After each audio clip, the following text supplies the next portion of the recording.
Welcome to another episode of Open Mic Podcast, brought to you by Spice Imagery, where we dive deep into the minds of creative individuals. I'm your host, Dima, and here with me we have a special guest of honor, an educationist, Mr. Badmus Akinola. Wow. Welcome to today's show. Oh, it's my pleasure. It's my pleasure. Yeah. Actually, it's an honor being here, hosting me, sitting down beside you. Yeah, I'm an educationist, like you said. Badmus Akinola by name. Interesting. Wow, that's the introduction. Yeah. So I heard that you've been making waves in the educational sector, with your innovative approaches. Can you share a bit of your story and how you started to being an educationist? Wow, briefly, I could trace that back during my university days. Okay. Yeah, I study education, psychology education to be precise. So I have to venture into varieties, whereby we have different aspects in education. Okay. We have different aspects in counseling, like vocational. We have psychology, psychotherapy. There are many like that. Do you understand? So, after schooling, people always love like, okay, we want a job, right, employment letter and all. So, but I realized that, no, I have this thing in me, I have this potential, I love to impart. Do you understand? So, okay, let me just venture into this education system. So people always believe like it's always teaching. I strategize. Okay, let me go in an advanced level. Yeah. So anything WAEC, JAMB, I'm into it. Do you understand? Student with WAEC and JAMB, I'm into it. So another thing we need to know is that they are going to university and institution. They are no more in secondary school. So you just have to like, okay, let them know the basic concept, the nitty-gritty of what they need to do before obtaining the JAMB. Do you understand? For example, like the 4 subject combination, they need to know it. If you are choosing wrong subject combination to the course you want to study, even though you have 300 in JAMB, you may not gain admission. Yeah. Do you understand? So they need to know all those things. It is very, very important. It is super important. They need to know those things. Yeah, I can totally relate because I think back then, before getting admission into my school, I was disqualified as a Yaba Tech because I chose CRS. And despite having a good score, they told me I was disqualified because I picked CRS in JAMB. Yeah. We have so many people that don't know the subject combination they should do for JAMB, Yeah. and it actually affects a lot. So that is what you do. Yeah. It's still affecting some people till now. They need to follow the right channel. So subject combination is one of the important criteria that they need and for them to venture into university or for them to enter university. It is very, very important. Interesting. So like you said now, mass comm of a thing now has now diverted to social and management science in some schools. So it means that you have to put in economics instead of CRS. Wow. Insightful. So that's it. Yeah. So in your opinion, what are the most pressing challenges, in the educational sector today? What are the challenges that you face as an educator and how do you overcome them? Yeah. The challenges that generally we are all facing right now is social media. Yeah.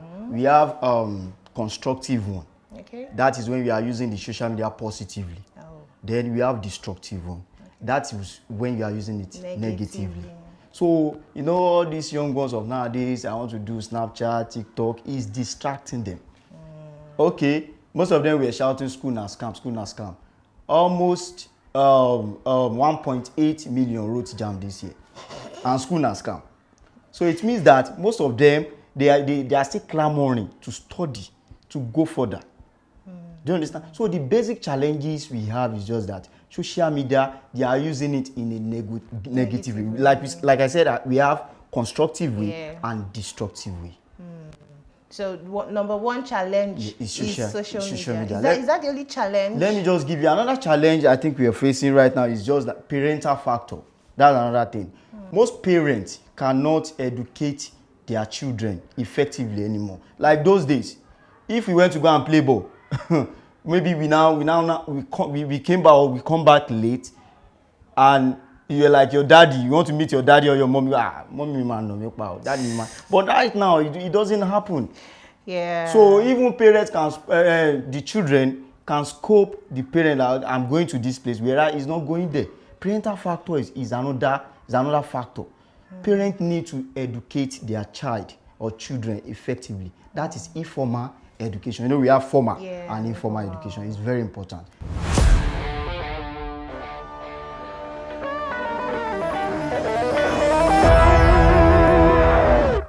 So with the general Nigerian code, school na scam, you know, but you know, there's this ideology that I sent you is better than the certificate you have. Imagine someone like Dangote now is saying go and meet so person. You've gotten the job automatically, irrespective of the education that you have. So on that note, is school truly scam? That's where we are going. When you have a connection, like, okay, maybe like Spicy said, okay, go and meet one of my colleagues, you get this job. What is the certificate you want to present?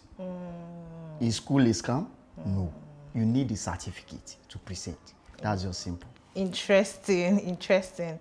Now, with the rise of technology and online learning platforms, what are your thoughts on the future of education, especially in terms of accessibility? You know, these online platforms. What are your thoughts on it? Yes, is a good idea. No, technology has gone viral globally, whereby it's giving more advantage to people in learning. No, learning is continuity. Those days we don't really have access to technology or anything, but things are now easy now. But like I said the other time, the children of nowadays are using it in a negative way. That's just the problem. It's a very good thing, good idea. Oh, interesting. Because nowadays, even in your bedroom, you can get information that, you know, that will save you a life worth. That's a life worth, actually. Exactly. So, you know, today we do see that people that dive into education, they are seen as people that have failed. You know, they are out of jobs. They don't have a job. You know, that's why they are going into education. You see students of nowadays, if you tell them what do you want to become, they'll say lawyer, doctor. None of them will boldly say I want to be a teacher. Why is it like that? Is it that it's truly the failed students of the university that go into education? It's in two ways. We have what we call personal education. You need to understand yourself, your potential, your ability. You see, we have 3 domains of education. I'll break it down briefly.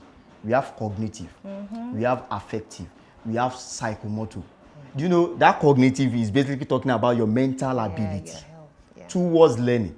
Is very important. Do you understand? So your affective, your feelings towards learning. Okay, can I really study law?